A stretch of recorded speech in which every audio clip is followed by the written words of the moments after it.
Hey guys, what's up? Welcome in to Rolling with T-Bone.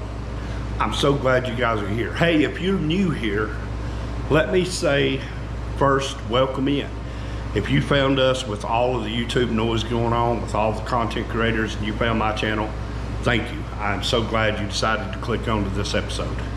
But hey, if you are new here, stick around to the end of this episode and I'll talk to you a little bit more. But for now, we've got an episode of Rolling with T-Bone about to start.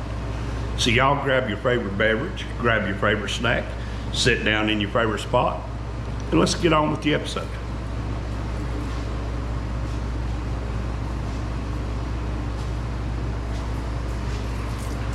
Seriously guys, Rolling with T-Bone's about to start. Let's go.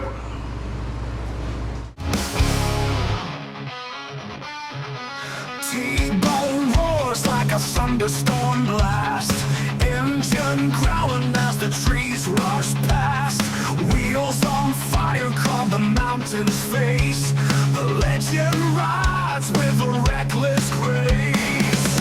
T-Bone's shadow cuts the sky through the peaks where. So I guess what I'm trying to say, guys, is if we're going to have to put a subject on anything, I guess it's perception.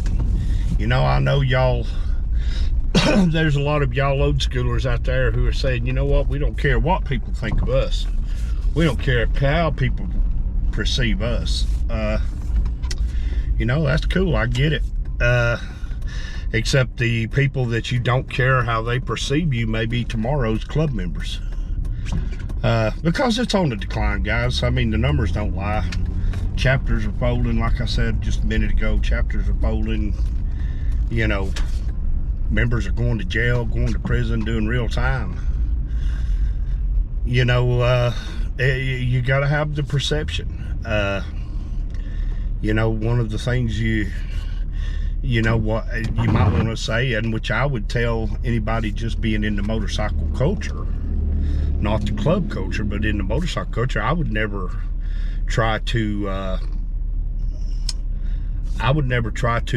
persuade anyone not to become a part of a motorcycle club, but I would caution them to do the research, make sure they know what they're getting into. And I'll plug Black Dragon Bikers. He has a book out there called Motorcycle Protocol 101. Over on Insane Throttle Hollywood, he has a book. They talk about this stuff. You know, you kind of learn what the clubs expect from you and what you should expect from the clubs. You know, I would say do your due diligence, do your research. Don't go into the thing blind. Make sure you understand what it is you're getting into. You know, don't just go in there, like I said, just fire a blind missile, because that will not serve you in any way, shape, or form. So, you know, make sure you understand what it is you're getting into, and make sure you understand too, especially if you're joining a 1%er club or you're getting into an outlaw MC, and there is a difference between 1%ers and just outlaw MCs. You know, do your research. Make sure you know what you're doing. Make sure you know what you're getting into. And just to the club members, I would just say, you know, right now, and this happened back in the 90s, and I know a lot of the guys my age who adolesced came into adulthood in the 90s and the late 80s. You know, this isn't the first time motorcycle clubs have had bad PR. In the late 90s and the early 2000s, the PR on motorcycle clubs, public relations, was bad. Everything, and of course, you know, the mainstream media reports all this stuff, and sadly, inside the mainstream media, if it bleeds, it leads. You're not going to get no fair and even coverage. You know, they're not going to tell you that, hey, today 30 motorcycle riders got together and went and built a ramp on a veteran's house so he could get his wheelchair in and out of his house. You're not going to get reporting like that, but you are going to get the, if it bleeds, it leads. You know, today And they really like to use that word gang. Today, the biker gangs, 2 of them had a showdown. There's 2 dead, one's in critical condition. That stuff will be on every news channel, and they'll throw that word around. So don't just base your decision on that perception. Do your due diligence, do your research, study it. You know, and that's why in any kind of club, the hang around period and the prospect period are two very important times for not just you as a prospective member of the organization, but the organization. It's important for them to vet you properly as a member. And then you gotta, you hate to put this out there because, it does have a little bit of negative back condensation to it, but I don't mean it to be negative, but you got to ask yourself a couple of very important questions. And the very first important question you've got to ask yourself is, do I believe in this organization and in these people enough that I am willing to go to prison, or I'm willing to die to be a part of it?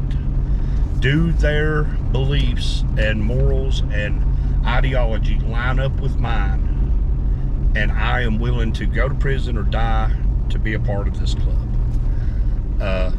And sadly, it's happening, guys. It's, that's not just fantasy. There's guys sitting in prison right now who are motorcycle club affiliated with clubs that's doing hard time. They're doing a lot of years, some of them doing life. And then there's some who are in the graveyards. Many men have lost their life behind, motorcycle clubs. Important questions. And again, that all comes from the protocol. That all comes from learning what you are getting yourself into. And like I said, that's something I mentioned a minute ago. That's something I said, about myself. I learned about myself when I was very young, was I was not cut from that mold. I was not 1% material. I knew that. I knew that pretty well much before I was ever courted. But I thought, maybe things had changed because, during my adolescent period and coming into adulthood period for Generation X, we were still very much in that romanticized period of the 60s and 70s. The, movies romanticized it. Hollywood romanticized it. They showed you the dark underbelly, but they romanticized it a lot. So my generation was still very much caught up in that perception of it. And, as I hung around with these guys and I started seeing what they were about, because I was hanging around with a support club, but I was like, at the end of the day, there's a couple of these guys that are very cool. I knew them before they even joined the club, but the overall concept of the club was just not what I was. It wasn't what I was about. And you know what? Nobody ever got mad at me over it. They understood, and they said, hey, we respect that you will come to us now and say, hey, this isn't for me. So we don't, waste resources on trying to get you into the organization. They were very thankful and respectful to me that I had enough respect for them to come to them and say, hey guys, this just isn't for me. I'm sorry, but I think I'm going to go a different route. They were, hey, okay, thank you for coming and telling us. I've never had, and I could say this only just for me, I have never actually had a bad, a real bad meeting with any 1%er. They've always treated me with respect. You get what you get. And I'm from the old school. I knew how to treat them, how to approach them, how to not approach them, how to talk to them. you know, and when you do that, you get more honey than you do vinegar. So I always just tried to make sure that I was respectful. I always tried to make sure that I was not wasting their time. If they were about something I wasn't about, they would say, hey, do you want, and I would say, no, I don't do that. That's not me, I don't do that. And they were always, hey, that's fine. You know, it's just the principle that you try to go through life with, is you just try to be a good human being. You know, when they're, you know, like my brother Recycled Hooligan over there on the Recycled Hooligan's YouTube channel, go check him out. You know, he says it takes no more effort to tie on your shoes to be nice to somebody. You know, and you're going to get treated favorably if you do that. But I don't know, guys. It's just, like I said, random thoughts. This is kind of what I'm going to be doing for a little bit. Can't always be out on the motorcycle getting you all that top-notch content that y'all want, but I can at least do this. And like I said, I'll probably end up having to split this video into a couple of different episodes. Oh man, guys, it's been probably 3 years ago now. I did an episode that went aluminum, nearly 10,000 views, but it was called The Motorcycle Gatekeepers. Now, before I go any further, let me say the motorcycle gatekeepers absolutely exist. Because I had a guy jump into that video, into that episode. He jumped on my comment section. He said, motorcycle gatekeepers do not exist. And I was like, okay. What do you say to that? I'm not going to have a battle of wits with an unarmed person. And let me talk about the motorcycle gatekeepers from my perspective of when I was young, coming into motorcycling. There was a guy named Paul Blair. Now, y'all have heard me talk about Paul. Rest in peace, Paul. I miss you every day, brother. Think about you all the time. But Paul was a bar owner, and Paul was a biker. Rode a big purple, beautiful purple Harley Davidson, to be exact. Shout out to Jazz. Wish I was on Jazz riding right now. But Paul was a gatekeeper in the, not just the motorcycle culture, but in the club scene. The gatekeeper's job was to tell you the ins and outs, the rights and wrongs, the what to do's, the what not to do's. Especially if they took a lot of stock in you and they liked you. And me and Paul hit it off basically from the beginning. I mean, I used to bounty hunt with him. He was, the first time I ever went bounty hunting was with him. You know, I hung out with him, and me and Paul became close. And, you know, Paul would pull me to the side. He'd say, all right, now this group of people are going to be coming around today. Don't do this, that, and the third. And, you know, I would say, okay. And I, you know, I respected Paul, and I trusted at what he told me. I had no reason to believe that Paul would ever mislead me, and he never did. But through Paul, I got to meet a lot of bikers from the club world and just from the motorcycle world in general. Great guys. You know, they were the original F around to find out guys. They weren't to be played with. They were old school baby boomer and pre-baby boomer, the generation before baby boomers. They weren't to be messed with. They were for real. So Paul was the guy who would take me to the side, and he would say, hey, now say this, don't say this, do this, don't do this. So Paul was a gatekeeper. But yeah, my dad, he was a gatekeeper kind of, to an extent, not just a motorcycle gatekeeper, but in life, because those of y'all who've been around the channel for a while, y'all heard me say, my dad used to have a couple of sayings that I kind of adhere to even to today. The first one that really stuck to me was, my dad used to say, I would give someone $20 just to see what kind of person they are. And the other one he used to say was, if you're in a situation and you don't know exactly what's going on. And he always said this: keep your mouth shut and your eyes and ears open, and before long you'll know what situation you're in. That one I apply a lot even until today. And I think it aggravates Milkman, because if somebody new comes around, I'll get real quiet. I'll draw in. And what I'm doing in doing that is I'm making my assessment of that person. I'm watching them, I'm listening to what they say. And usually in about 3 to 5 minutes, I can draw what I need to know about that person. You know, some facts, like Al Swearingen used to say, some facts shine even in the mud. But yeah, I mean, the gatekeepers, guys, and I'm not talking about the gatekeepers in a bad way. And that other video I made, I think that one guy thought I was bad-mouthing gatekeepers, which I never was. In fact, I would argue that maybe gatekeepers might be what's missing today if you look at the state of the motorcycle community, whether it be club community or just the motorcycle community at large. You might say that some of them old gatekeepers is what's missing today.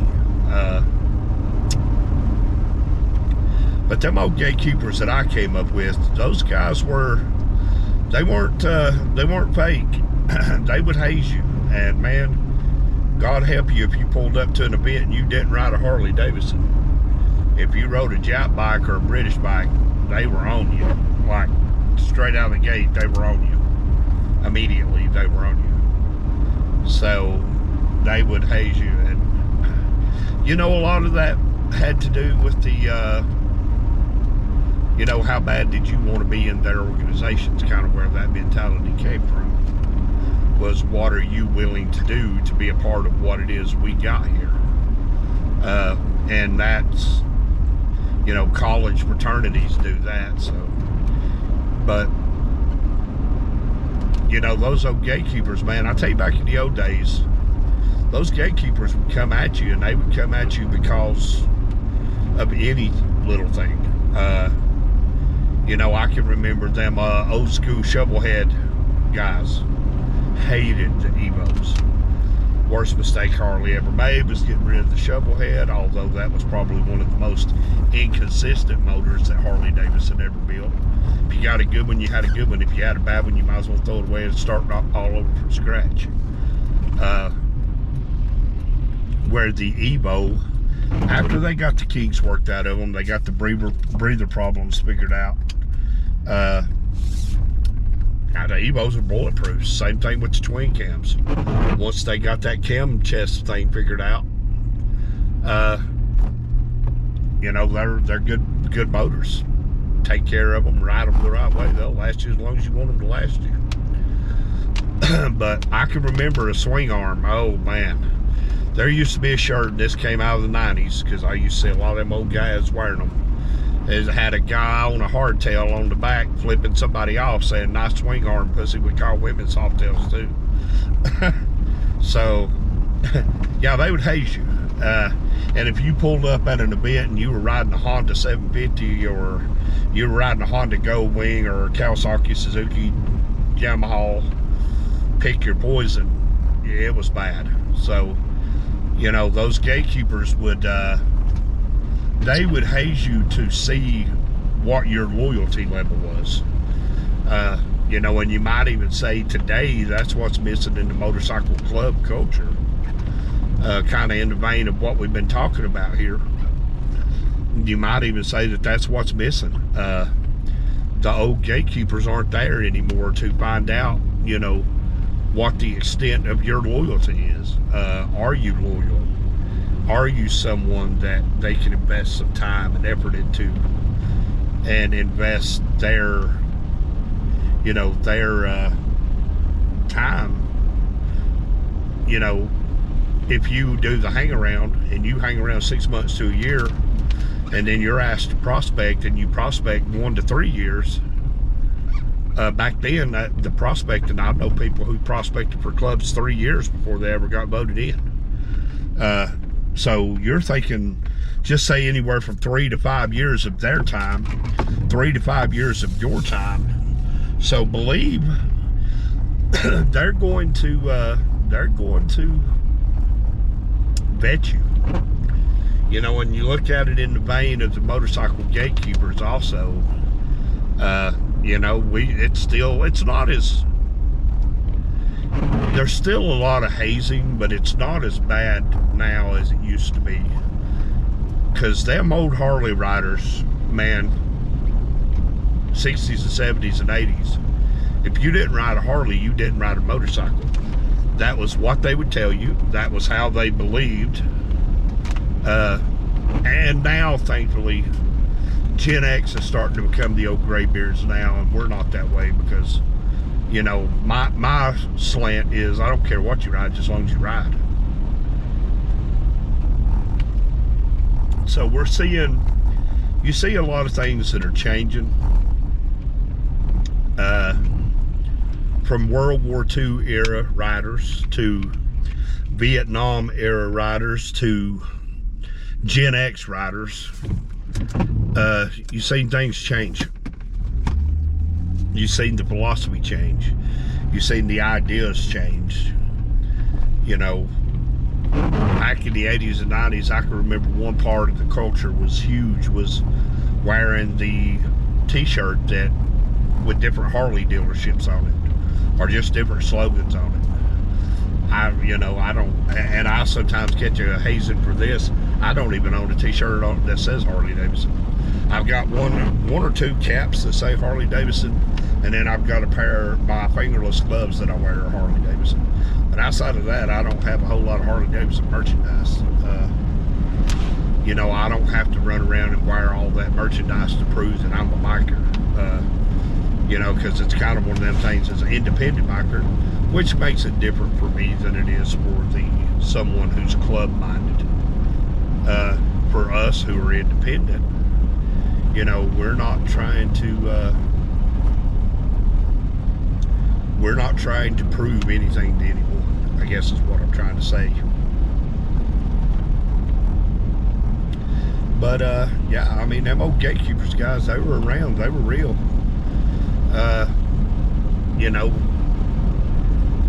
when you look at some of the things that have been lost in the last couple of generations, the 25 to 30 year time frame, you know, gosh, it's hard to look back and think that the 90s were 30 years ago, but they were. Things changed, ideas changed, and a lot of things got taken away from the gatekeepers because I said it in one of the earlier videos, there is no more secret society. Everybody's business is on Front Street, so them old gatekeepers were the ones who kept the secrets. Well, now the secrets are out. People are sending their club bylaws out to the world for the world to see. You know, it is what it is. It's one of those things. It's became a part of the culture. It's changed the way the culture is perceived. And all that kind of rides in the same vein. But yeah, guys, this is kind of going to be the way things go from here on out. I'm just going to run some random ideas. Because like I said earlier, I have these good ideas in the morning time, you know, with the little voice recorder now. But I have these good ideas in the morning time when I can't turn the camera on and talk about them. And I don't have the luxury of riding my motorcycle every day. I have to have my truck, so I'm stuck in my truck.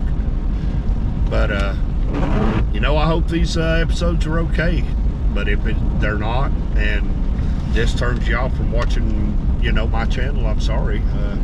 I hate to see you go, but I get it. I understand. If this isn't for you, then it isn't for you. But, you know, we're at that gray wintertime, fall of the year, wintertime bullcrap now. So next couple of months and a half, or next 3 months, is going to be It's going to be hit and miss on what we can do as far as riding the motorcycle could do. We'll have some nice riding weather hopefully sometime during November. We usually get a few good ride days in December, meaning the temperature will get above 50 degrees. January, it kind of slows down to almost a dead stop. February, it's hit and miss. If you get a mild February, then you might get a few riding days in during February. But usually it's March or April until things really start opening back up again. But yeah, just random thoughts, guys. I hope y'all, like I said, I hope y'all are enjoying these videos. And who knows what the next random thoughts will be.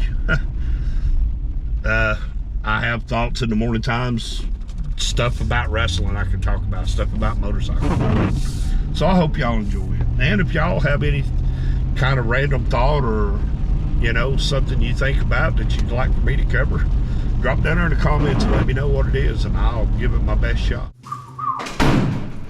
All right, guys, so that was tonight's episode of Rolling with T-Bone. I hope y'all enjoyed it. If you're new here, I asked you if you would to stick around to the end of this episode, and I'd talk to you again. Guys, what I would like for you to do from here is go backwards. Don't hit the subscribe button just yet, because I'm not for everyone, and I understand that. But what I would like for you to do, guys, I have over 5 years, over 400 episodes worth of Rolling with T-Bone for you to check out. You might even find an episode that's right for you. Then if you like what you see, you think we might be right for you, consider hitting the subscribe button and becoming a part of the Rolling with T-Bone crew. We would love to have you here. But guys, to the old ones who are here, to the OGs, I love you. Y'all are the reason I keep doing this. Guys, until the next time though, I got work to do. So y'all remember, like, share, comment, go backwards, watch, and subscribe. Guys, until the next time, take care of yourselves, take care of each other, and as always, thank you for watching.